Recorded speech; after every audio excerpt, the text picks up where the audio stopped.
Another crash diet, Emma? My sister Victoria's voice dripped with disdain as she looked me up and down at our weekly family dinner. You've always been desperate for attention, but this is getting ridiculous. I pushed the food around on my plate, trying to ignore the waves of nausea that had become my constant companion. At 34, I'd lost 20 pounds in 2 months without trying. My clothes hung loose, my face looked gaunt, and the constant fatigue made every day feel like running a marathon. I'm just not feeling well, I said quietly, avoiding the judgmental stares from around the table. My mother sighed, exchanging knowing looks with Victoria.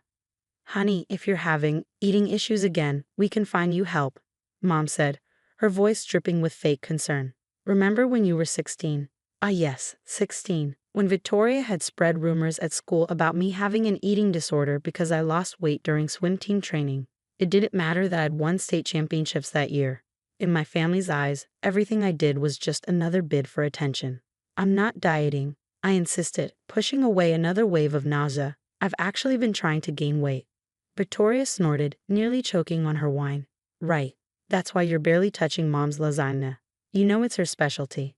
Leave your sister alone, Dad muttered, though his tone suggested he was more interested in avoiding conflict than defending me. I'm just concerned, Victoria said, her voice syrupy sweet. First the migraines that made you miss my engagement party, now this dramatic weight loss right before my wedding. It's like you can't stand anyone else being in the spotlight. I gripped my fork tighter, remembering the blinding pain that had kept me in bed during her engagement celebration. Like everything else, my family had dismissed it as another plea for attention. The doctor is running some tests, I said, trying to keep my voice steady. I have an appointment next week to get the results. Oh, so now we're playing the mysterious illness card? Victoria rolled her eyes. What's next, Emma? A wheelchair at my wedding? The table fell silent. Even Mom looked uncomfortable with that comment. Victoria, Dad warned, but she was on a roll. No, I'm tired of this. Every time something good happens to me, Emma has to make it about her. Remember my college graduation? She had that convenient panic attack right in the middle of the ceremony. My chest tightened at the memory. The dizziness, the crushing chest pain that sent me to the ER. The doctors had called it a panic attack, and my family never let me forget it. That's enough, Ted said firmly, but the damage was done. I stood up, my chair scraping against the floor. I need some air. And now the dramatic exit, Victoria commented as I walked away. Always on brand, sis. Outside, the cool evening air did little to settle my churning stomach. I leaned against the porch railing, trying to steady myself as black spots danced in my vision. My phone buzzed in my pocket, a reminder about tomorrow's oncology appointment. I hadn't told them about the appointment, about the lumps I'd found, the night sweats, the bone-deep fatigue that no amount of sleep could cure. What was the point? They probably accused me of Googling cancer symptoms for attention. The door opened behind me. Mom stepped out, her face pinched with worry. Emma, honey, we're just concerned about you. These patterns of behavior. They're not patterns, Mom, I interrupted, suddenly too tired to maintain the peace. I'm actually sick. Of course you are, she patted my arm condescendingly.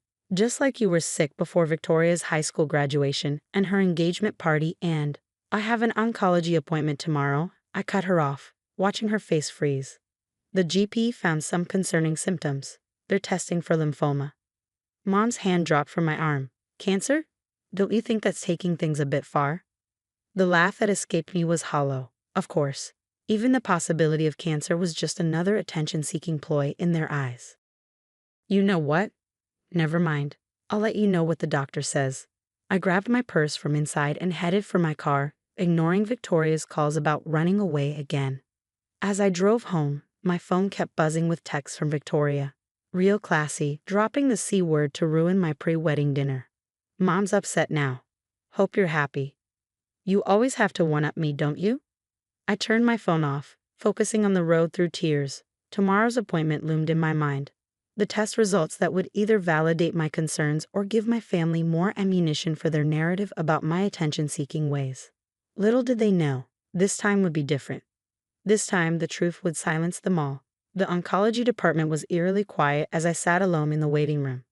Victoria's text from this morning still burned in my mind. Mom's beside herself, thinking you actually believe you have cancer.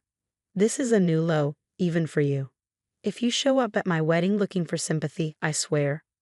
I turned my phone off just as Dr. Matthews called my name. She was a stern-looking woman in her 50s, with kind eyes that made my stomach clench with anxiety. The way she closed her office door carefully behind us told me everything I needed to know. "Please take a seat, Emma," she said, pulling out a thick file. My test results. My hands started trembling. "Stage 3 Hodgkin's lymphoma," she said quietly, placing a scan in front of me. "The PET scan shows significant spread to your lymph nodes and spleen. This explains the weight loss, night sweats, and fatigue you've been experiencing." The words hit me like physical blows. Even though I'd suspected, had felt in my bones that something was seriously wrong, hearing it confirmed made the room spin. "We need to start treatment immediately," Dr. Matthews continued, her voice seeming to come from far away. "I'm recommending an aggressive chemotherapy protocol." I barely heard the rest. All I could think about was Victoria's mocking voice. "Another diet for attention?" "Emma." Dr. Matthews touched my arm gently. "I know this is overwhelming. Do you have someone here with you?" I shook my head, fighting back tears. "My family. They thought I was making it up for attention." Her face softened with understanding. "Would you like me to call them?" Sometimes hearing it from a medical professional. "Yes," I whispered, "please." She picked up her office phone, and I gave her my mother's number with shaking hands. It rang 3 times before Mom answered. "Mrs. Anderson? This is Dr. Matthews from Metropolitan Oncology. I'm here with your daughter, Emma." I could hear Mom's sharp intake of breath through the phone. "Oh God, she actually went to an oncologist?" "Doctor, I'm so sorry she's wasting your time. Emma has a history off." "Mrs. Anderson," Dr. Matthews cut her off firmly, "I'm calling to inform you that we've diagnosed Emma with stage 3 Hodgkin's lymphoma. We need to begin treatment immediately, given the aggressive nature of her condition." Silence. Complete silence on the other end. "Mrs. Anderson?" There must be some mistake. Mom's voice was barely audible. "She's been doing this for attention since she was a teenager." Dr. Matthews's expression hardened. "Ma'am, I'm looking at Emma's PET scan right now. This is not a bid for attention. Your daughter is seriously ill and needs her family's support.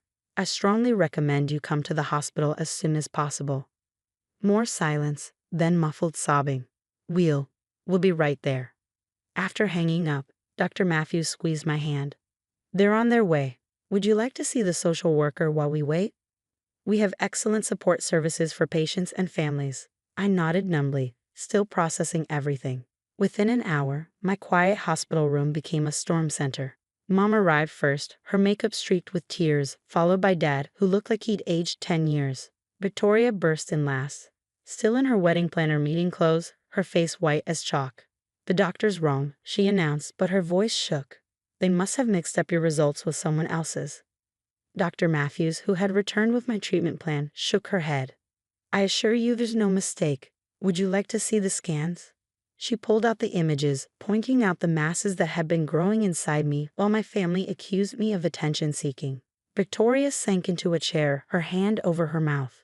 "All those times," Mom whispered, "when you said you weren't feeling well. The engagement party," Victoria's voice cracked. "You weren't faking the migraines." "No," I said quietly, "I wasn't." The room fell silent except for Mom's quiet sobs. Dr. Matthews began explaining the treatment protocol, but I was watching Victoria. My sister, who had spent years dismissing every illness, every pain, every struggle I'd had as a cry for attention, was staring at the scan with horror dawning on her face. "Treatment needs to begin immediately," Dr. Matthews was saying. "The first chemotherapy session is scheduled for tomorrow morning." "But my wedding," Victoria whispered. "It's in 3 weeks." For the first time that day, anger flared in my chest. "I'm sorry my cancer is inconveniencing your wedding plans, Victoria." She flinched as if I'd slapped her. Dad put his head in his hands, and Mom started crying harder. "That's not. I didn't mean." Victoria stumbled over her words, then rushed out of the room. The next few weeks passed in a blur of needles, nausea, and devastating realizations. Each chemotherapy session stripped away more than just my hair. It stripped away the facade my family had built around our relationships. Victoria postponed her wedding. She announced it through a group text, not even mentioning my diagnosis. "Due to unforeseen family circumstances, Brian and I have decided to reschedule." The responses flooded in immediately. "What happened? Is everything okay? Did you and Brian have a fight?" My sister, who had spent years accusing me of seeking attention, couldn't bring herself to tell people the truth, that her dramatic sister actually had cancer. Mom tried to make up for years of dismissal by smothering me with attention I no longer wanted. She showed up at every treatment, hovering anxiously, repeatedly asking the nurses if they were absolutely sure about everything they did. "I brought your favorite soup," she'd say, unpacking containers I was too nauseous to eat. "And I've been researching alternative treatments. There's this clinic in Mexico." "Mom," I'd interrupt, too tired to be gentle. "Please just let the doctors handle it." The guilt in her eyes was almost unbearable, but not as unbearable as the memories of all the times she dismissed my symptoms. Each "you're just tired" and "stop being dramatic" played on repeat in my mind during the long hours of chemotherapy. They dealt with it by throwing money at the problem. He insisted on paying for everything, even though I had good insurance through my job. "It's the least I can do," he'd say, not meeting my eyes. The unspoken words hung between us. It was the least he could do after years of sitting silently while his daughter's relationship crumbled under the weight of Victoria's accusations and my supposed attention-seeking. But it was Victoria's reaction that surprised me most. 2 weeks into my treatment, she showed up at my apartment looking like she hadn't slept in days. "I found these," she said, dropping a box on my coffee table. Inside were photographs, medical records, diary entries, a paper trail of all the times I've been sick, and she'd accused me of faking it. "I kept them," she admitted, her voice breaking. "Every time I thought you were lying, I documented it. I was building the case against you to prove to everyone what an attention seeker you were." I stared at the box, too stunned to speak. "But looking at them now," she continued, pulling out a hospital discharge paper from her college graduation, "it was all real. The panic attack, it wasn't a panic attack at all, was it? These symptoms, chest pain, dizziness, fatigue, they're all early symptoms of lymphoma," I finished quietly. "Yes," she covered her face with her hands, her shoulders shaking. "I've been horrible to you. All these years, I've been absolutely horrible. I should have felt vindicated. Instead, I just felt tired." "Why, Victoria? Why was it so important to prove I was lying?" She looked up, her mascara streaked across her cheeks. "Because if you were telling the truth, it meant I was the terrible sister who ignored your pain. It was easier to believe you were seeking attention than to face what that made me." The honesty of her answer hit me hard. For the first time in years, my sister wasn't making excuses or deflecting blame. "I postponed the wedding because I couldn't bear to celebrate while you're going through this," she admitted. "But also because I don't deserve to celebrate. Not after how I've treated you." I looked at my sister, really looked at her. Beyond the perfect makeup and designer clothes, I saw something I'd never seen before: genuine remorse. "I can't change the past," I said finally, "and honestly, right now I don't have the energy to help you deal with your guilt. I need to focus on getting better." She nodded, wiping her eyes. "I understand. But please let me be here for you now. Not to make myself feel better, but because you're my sister and you need support." "No more accusations?" I asked. "No more accusations," she promised. "No more dismissing your feelings. No more making everything about me." That evening, after Victoria left, I sat looking through the box she brought. Each piece of paper represented a moment when I'd needed my sister's support and received her scorn instead. But maybe, I thought, it also represented a chance for change. The next morning, Victoria showed up for my chemotherapy session. She didn't try to take over like Mom or throw money at the problem like Dad. She just sat with me, holding my hand when the nausea hit, and for once, letting me be the center of attention for all the right reasons. "I'll never forgive myself," she whispered as I dozed between treatments. "Maybe not," I murmured back, "but we can try to build something new. Because sometimes, I've learned, it takes something as devastating as cancer to break down the walls we build around our hearts and force us to face the truth about ourselves and our relationships." Victoria never rescheduled her lavish wedding. Instead, she and Brian had a small ceremony in the hospital garden during my last week of treatment. She said it felt right, celebrating new beginnings in every way.